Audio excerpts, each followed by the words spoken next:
ini kami dari kelas B akan membuat sebuah video untuk tugas mata kuliah analisa pengambilan keputusan. Nah, di sini kita bakal jelasin apa itu ISM. Interpretive Structural Modeling. Untuk menganalisis kenapa workshop alat dan mesin sering bermasalah. Jadi, kami gak cuman jelasin keluhan-keluhan di workshop loh. Saksikan video kita berikut ini. Kalian pernah lihat workshop alat dan mesin yang berantakan?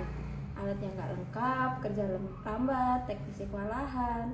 Ternyata penyebabnya jelas banget loh. Kita ambil masalah utama di elemen kebutuhan dengan pemisalan K.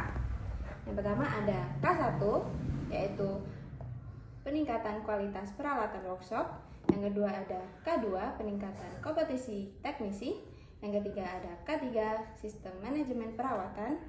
Yang keempat ada K4, ketersediaan suku cadang dan material pendukung.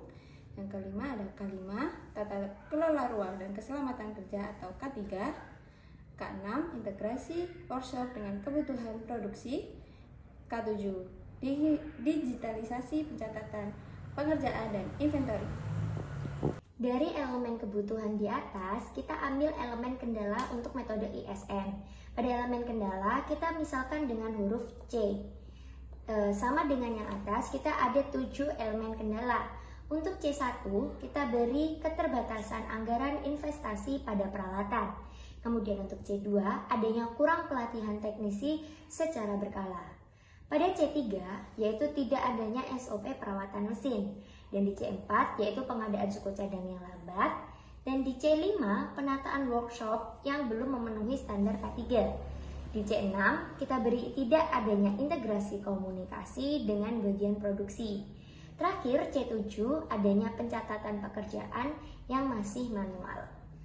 Dari 2 elemen tersebut, kita berikan hubungan kontekstualnya yang biasa digunakan dari V, yaitu mempengaruhi, baik I mempengaruhi J, kemudian A, baik J mempengaruhi I, sebaliknya, kemudian di X, yaitu saling mempengaruhi, dan O tidak memberikan pengaruh. Hubungan ini ditentukan berdasarkan logika sederhananya. Di bawah nanti akan ada tabel SSIM-nya pada kendala workshop atau C. Kita misalkan seperti pelatihan teknisi yang di elemen kebutuhan K2 dipengaruhi oleh anggaran yang ada di C1. Maka untuk relasinya itu A, yaitu C mempengaruhi I. Jika teman-teman masih bingung, aku bantu jelasin di bawah sebagai berikut. Di sini kami akan memberikan contoh pada kendala C1 dan kendala 2-nya itu C2, yang dimana yang dihasilkan itu nomor 1. Maka bisa dikatakan 1 itu didapatkan dari SSIM dengan kode V, yang dimana itu V itu pengertiannya kendala 1 sangat mempengaruhi kendala 2, namun kendala 2 ini tidak mempengaruhi C1 sendiri. Selanjutnya yaitu kita sebelum kita menentukan kelas atau rankingan dari tabel RM, untuk selanjutnya ke hierarki kita harus menentukan rankingan terlebih dahulu, yang dimana untuk itu kita harus menghitung untuk drive powernya, yang dimana untuk drive powernya sendiri itu kita mendapatkan dari hasil penjumlahan setiap kendalanya. Untuk contoh yang pertama ini untuk yang C1, untuk jumlahnya yaitu ada 1, 2, 3, 4, 5, 6, dan untuk berarti drive powernya ada 6. Terus untuk selanjutnya untuk kendala yang lainnya juga sampai 7, yang dimana untuk menentukan rankingannya kita harus menentukan yang paling besar terlebih dahulu, yang dimana untuk menentukan ranking 1 yaitu nilai yang paling tinggi, yang untuk pada contoh ini ada angka 6, yaitu paling tinggi di drive powernya itu untuk ranking 1. Jika ada lagi di drive power itu angka 6, itu termasuk level 1 juga atau ranking 1. Terus begitu selanjutnya yaitu untuk ranking 2 pada angka 4, ini untuk ranking 2,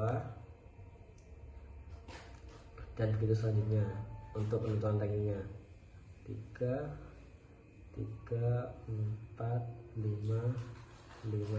Nah, jadi untuk level hierarkinya sendiri itu ada 5 level.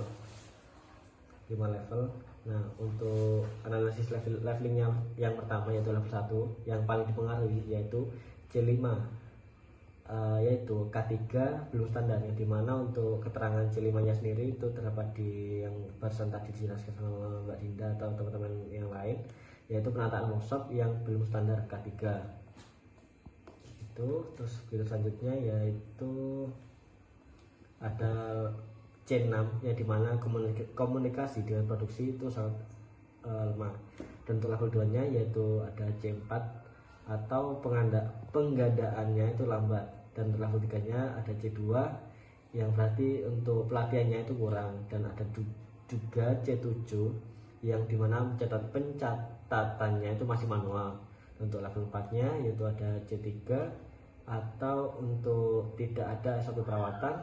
Dan untuk level 5 nya yang paling mendasari atau kunci yang intinya lah yaitu ada di C1, yaitu ada pada keterbatasan anggaran. Untuk selanjutnya yaitu ada diagram arah, mungkin bisa dilanjutkan sama teman saya.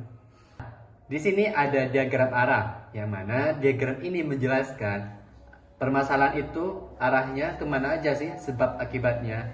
Nah, di sini ada C1. C1 itu menjadi titik tumpu semua cabang yang ada. C1 itu mempengaruhi C3. Nah, C3 ini ya merupakan SOP.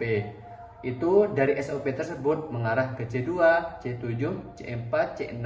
Nah, yang akhirnya akan memunculkan C5, yakni K3. Nah, selanjutnya kesimpulan.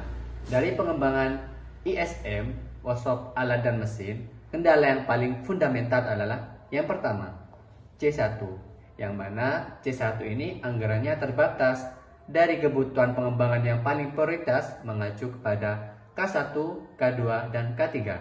Nah, apa sih K1? K1 merupakan peningkatan peralatan workshop. Yang kedua, peningkatan kompetensi teknisi. Dan yang terakhir, pembentukan sistem perawatan K3.